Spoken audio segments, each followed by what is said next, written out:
Salut et bienvenue sur la chaîne YouTube du NK33.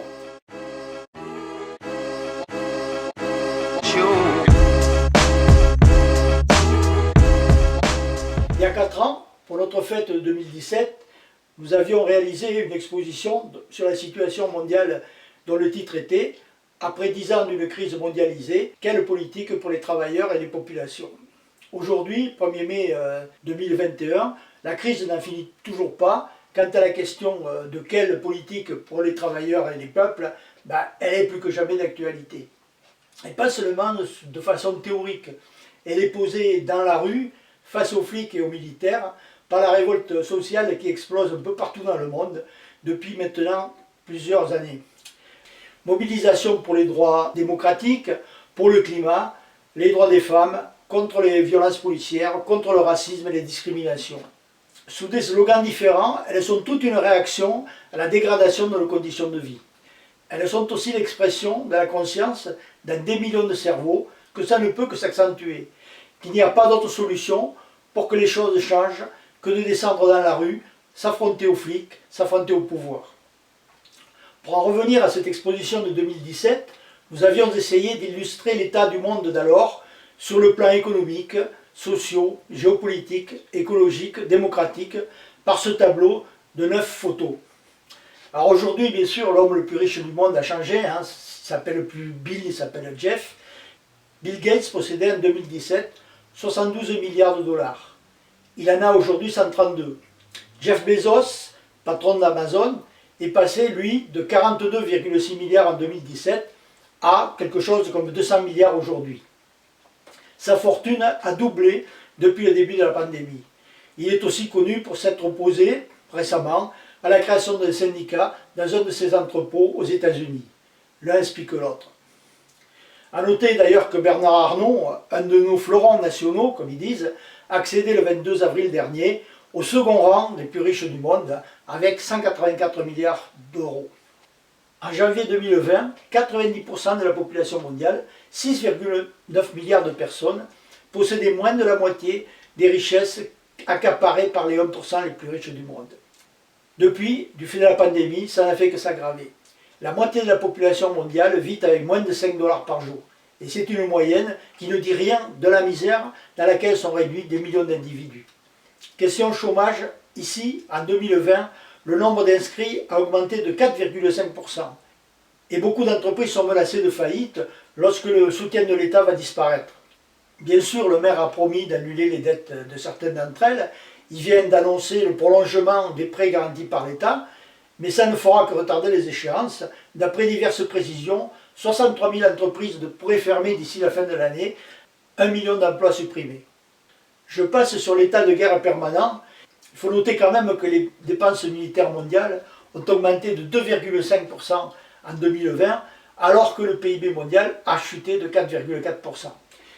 Il faut citer aussi bien sûr les millions de personnes poussées à l'immigration, la montée de la répression policière, les conséquences de l'anarchie du développement capitaliste sur l'environnement, la pollution, le réchauffement climatique et l'épuisement des ressources naturelles.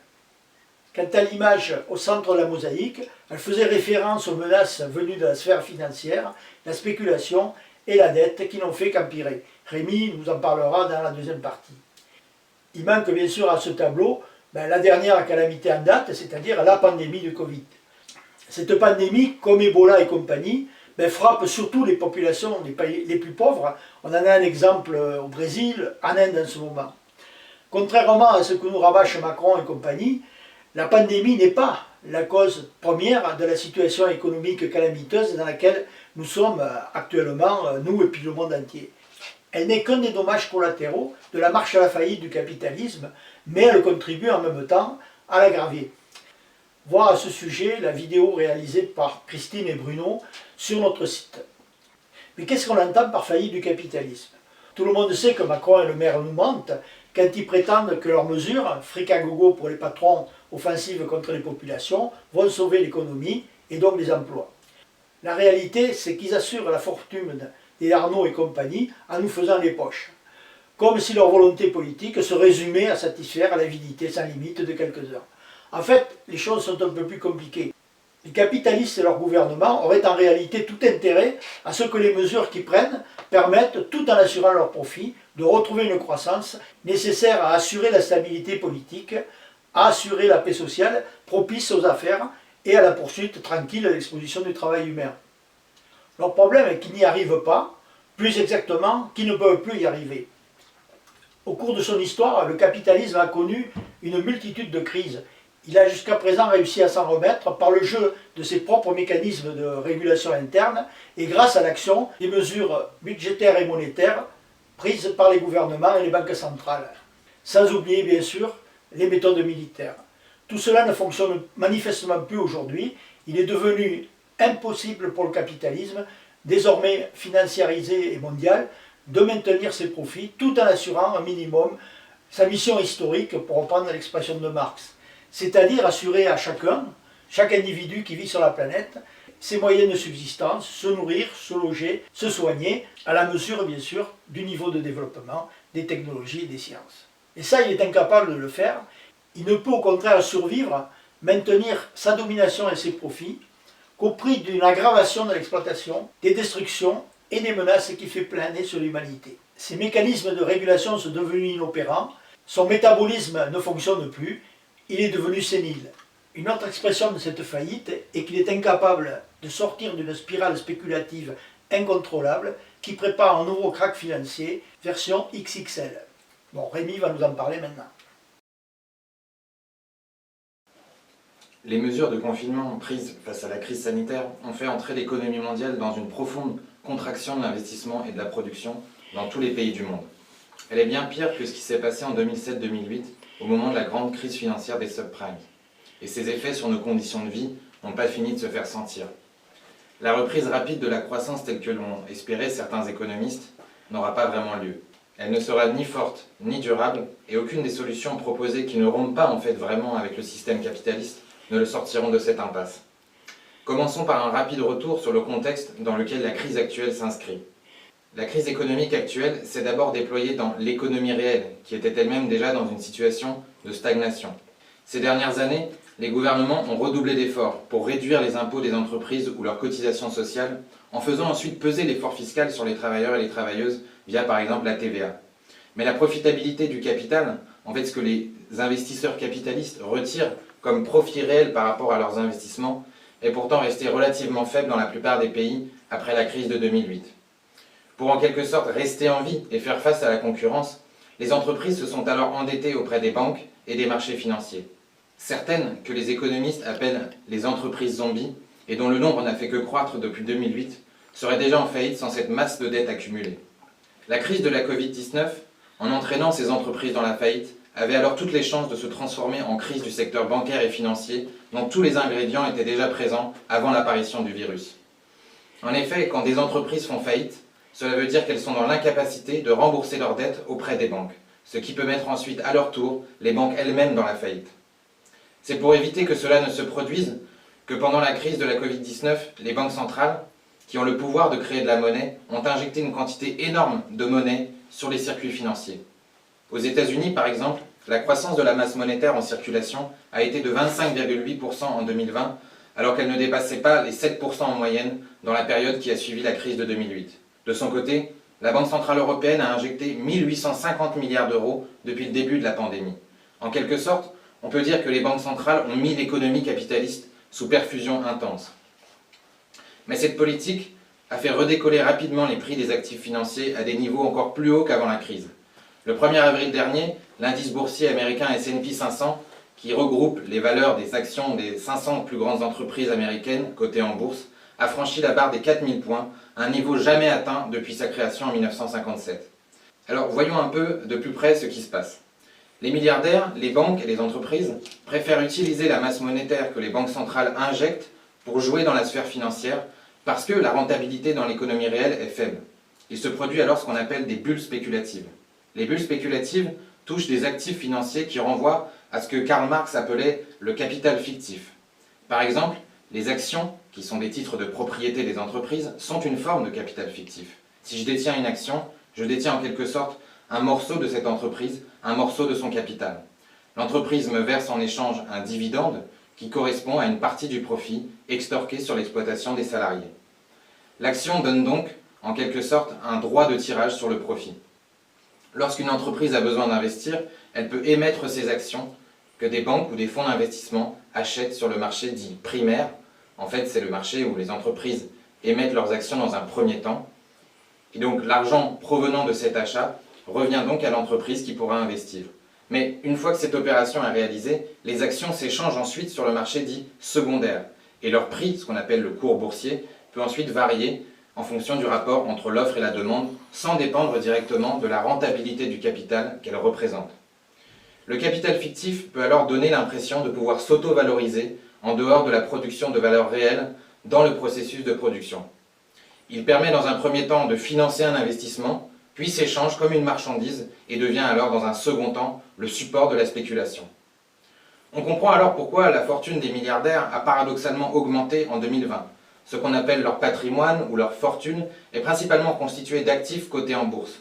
Leur fortune évolue donc avec la valorisation du capital fictif, avec les bulles spéculatives, de manière déconnectée des profits réalisés par les entreprises. Après une euphorie financière sur les actions de l'entreprise de voitures électriques Tesla, qu'il avait propulsé à la place d'homme le plus riche du monde, Elon Musk, patron et actionnaire de Tesla, a par exemple perdu 27 milliards de dollars quand la bulle spéculative des actions Tesla a éclaté. Comme nous l'avons connu avec les titres immobiliers dits subprimes en 2008, lorsque ces cours atteignent des sommets et que les spéculateurs se rendent compte qu'ils ne correspondent pas à cette rentabilité, un événement perturbateur peut faire s'effondrer les cours en semant la panique. Les détenteurs d'actions revendent massivement leurs actions, mais personne n'est là pour les racheter. La panique peut se généraliser à l'ensemble du secteur bancaire et financier, puis se répercuter à l'ensemble de l'économie par l'interruption du crédit. Dans ce genre de crise, les Elon Musk et compagnie s'en sortent généralement plutôt bien, malgré leurs pertes financières ponctuelles. Mais de l'autre côté, ce sont des millions de personnes qui sont jetées dans la misère et le chômage. Les tentatives de régulation de la finance ne s'attaquent en fait jamais à la racine du problème et ne font qu'inciter l'inventivité des spéculateurs. Afin d'échapper à cette régulation, ils mobilisent des compétences et des énergies humaines phénoménales, des ingénieurs, des informaticiens, des mathématiciens, et développent des stratégies et des outils de plus en plus sophistiqués. On observe par exemple aujourd'hui une bulle spéculative sur les actions de ce qu'on appelle les SPAC. Les SPAC, ce sont des entités qui ont le statut d'une entreprise, mais qui ne sont en réalité que des coquilles vides qui servent à lever des fonds en faisant aux financiers la promesse incertaine de l'acquisition future d'une autre entreprise. Elle dit en quelque sorte au marché financier « achetez mes actions et comme ça j'aurai suffisamment d'argent pour acheter telle ou telle entreprise ». C'est une sorte de montage financier à 2 étages. Ça fonctionne comme le système des actions dont j'ai parlé, mais la différence c'est que l'émission d'actions ne correspond cette fois même plus à un investissement initial, car ces entreprises sont purement fictives. Les crypto-monnaies comme le Bitcoin, remplaçant l'or comme réserve de valeur considérée comme sûre, sont aussi devenues le support de cette spéculation. De leur côté, les États se sont massivement endettés. Ils ont déboursé des centaines de milliards en subventions, en exonérations d'impôts et de cotisations sociales, pour sauver en particulier les grandes entreprises de la faillite. Mais il faut savoir que ces sauvetages ne seront pas gratuits, car les capitalistes financiers craignent le retour de l'inflation et réclament donc des taux d'intérêt de plus en plus élevés sur les dettes contractées par les États. En fait, le taux d'intérêt, c'est comme un loyer régulier que réclame le capitaliste qui a prêté de l'argent à l'État. Et si l'inflation repart, c'est-à-dire l'augmentation générale des prix, la valeur de la monnaie dans laquelle est étiquetée la dette chute, donc la valeur de la dette que détiennent les financiers chute aussi.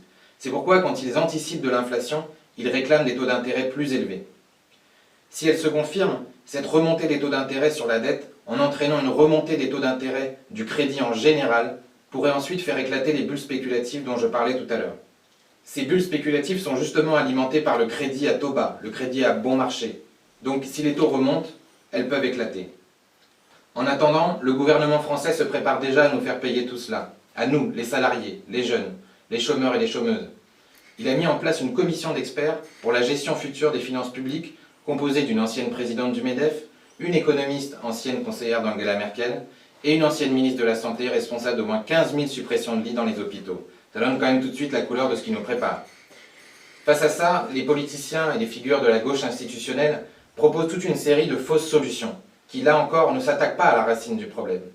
Par exemple, une tribune dont Philippe Martinez, secrétaire général de la CGT et signataire, a proposé d'instaurer une taxe Covid, sur les plus riches pour rembourser la dette de l'État. Mais la dette de l'État est elle-même détenue via les institutions financières par les plus riches. Donc ça revient en fait à taxer les plus riches pour rembourser les plus riches. Donc en fait, c'est pas très intéressant. De son côté, la France Insoumise propose de mettre des conditions sociales et environnementales aux subventions données par l'État aux entreprises. Mais les actionnaires préféraient plutôt fermer les entreprises qu'ils détiennent et mettre leurs capitaux ailleurs qu'accepter une chute de rentabilité qu'entraîneraient de telles conditions. Pour s'en convaincre, il suffit de voir comment Emmanuel Faber, ex-PDG de Danone, a été récemment remercié par ses actionnaires après avoir prétendu vouloir rendre l'entreprise plus humaine et éco-responsable. La réalité, c'est qu'il n'y a plus de négociation possible avec le capital. On doit le combattre sur le terrain de la lutte de classe, de la mobilisation sociale. Aussi, certains économistes comme Thomas Piketty proposent d'annuler la dette publique détenue par la Banque Centrale Européenne pour alléger ce qu'on appelle le poids de la dette. Mais les États ne remboursent jamais les dettes qu'ils détiennent auprès de la Banque Centrale Européenne. Et les intérêts que la Banque Centrale perçoit sont ensuite reversés à l'État. Si on veut parler dans ces termes, le véritable poids de la dette se trouve en réalité bien plus du côté des intérêts que réclament les détenteurs privés de la dette, c'est-à-dire les capitalistes financiers, les milliardaires et les grands patrons. Pour véritablement sortir par le haut de cette crise dans laquelle ils nous entraînent, il faut leur enlever les moyens de nuire, c'est-à-dire reprendre le contrôle politique des banques, des assurances et de tous les fonds d'investissement, et ainsi pouvoir annuler l'ensemble de la dette publique. Le fait qu'une proportion considérable des capitaux qui circulent dans le monde soient des capitaux fictifs n'empêchera pas le krach qui se prépare d'avoir des répercussions bien réelles et dramatiques sur nos vies. On n'y échappera pas en courbant les chines ni en croisant les doigts. Il n'y a pas d'issue à cette menace dans le cadre du mode de production capitaliste. La question qui est posée, c'est celle d'une révolution sociale et certainement pas par les urnes. En 1859, dans la préface à critique de l'économie politique, Marx écrivait « À un certain stade de leur développement, les forces productives matérielles de la société entrent en contradiction avec les rapports de production existants ou, ce qui n'en est que l'expression juridique, avec les rapports de propriété au sein desquels elles s'étaient jusque-là développées. De force de développement des forces productives qu'ils étaient, ces rapports en deviennent des entraves. Alors s'ouvre une époque de révolution sociale. Aujourd'hui, l'économie mondiale est sous le contrôle d'une infime minorité de propriétaires, des financiers pour qui ne comptent que les profits immédiats. C'est pour ça que les progrès scientifiques et techniques formidables qui sont le produit du travail humain se transforment à leur contraire en régression sociale et en catastrophe écologique. Et c'est ce qui nous fait reprendre la phrase de Marx « La propriété des capitaux est devenue une entrave au développement des forces productives. » Du moins, des forces productives utiles à l'humanité. Car il y a bien un développement, mais ce développement, il est perverti par la recherche du profit immédiat et de la guerre commerciale. La satisfaction des besoins humains est devenue un simple souci de marketing. On fabrique pour ceux qui peuvent acheter, le sort des autres est laissé au bon soin d'une prétendue lutte contre la pauvreté, contre les inégalités.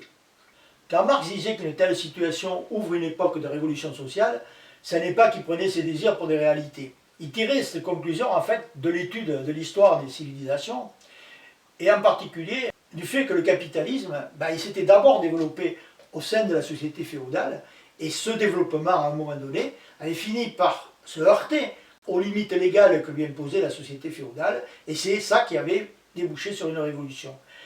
Et Marx avait compris que de façon analogue, les fondements d'une nouvelle société future, communiste, se constituaient au sein même de la société capitaliste et de façon totalement involontaire. Le capitalisme, dans son développement, et de façon, comme je le disais, totalement involontaire, met en place les bases matérielles d'une nouvelle société, rendant possible la coopération internationale des travailleurs, ainsi que la mise en place de leur contrôle démocratique de la société. Ce qu'on retient surtout de la globalisation mondiale du capitalisme des dernières décennies, c'est sa forte capacité de nuisance, son pouvoir destructeur, son incapacité à sortir de la crise globale dans laquelle il s'est plongé et il nous plonge nous-mêmes. Au point que cela masque une autre réalité, la mondialisation capitaliste, avec l'exploitation des nouvelles technologies de l'information et de la communication, a fait franchir un pas considérable à l'Organisation mondiale du travail, de la production et des échanges, dans le sens anticipé par Marx. Elle a tissé une multitude de liens de communication et de transport entre les grandes multinationales et une myriade de filiales et de sous-traitants. Ces relations, elles passent par des relations de travail. La division du travail et la socialisation de la production et des échanges sont devenues mondiales. De fait, la coopération internationale des travailleurs que prévoyait Marx est devenue un fait patent. Mais cette coopération est soumise au bon vouloir des holdings financières qui les dirigent du haut de la pyramide. Et c'est ce qui fait du système de production actuel une machine à broyer, à détruire, à piller. Mais libérés de cette mainmise, ces liens innombrables constituent un atout considérable du point de vue des perspectives révolutionnaires. Leur réseau, qui est en même temps matériel et humain, est prêt pour servir de support à la planification démocratique de la production et des échanges. Les outils d'analyse de données dont les GAFAM se servent pour cibler leur clientèle sont toxiques. Mais mis au service de cette planification, ils constitueraient de puissants moyens d'évaluation et de satisfaction des besoins à l'échelle du monde entier et quasiment en temps réel. Cette prise de contrôle de la production et des échanges par les travailleurs et les populations suppose en même temps la prise de contrôle des circuits financiers et monétaires. C'est cela qui permettra d'annuler les dettes, d'en finir avec la spéculation par l'abolition de tous les marchés financiers. Et c'est une condition pour orienter la circulation des capitaux, les affecter dans les entreprises en fonction des besoins à satisfaire et dans leur respect en même temps des contraintes écologiques. Tout cela peut paraître totalement utopique, mais c'est pourtant réalisable d'un point de vue strictement matériel.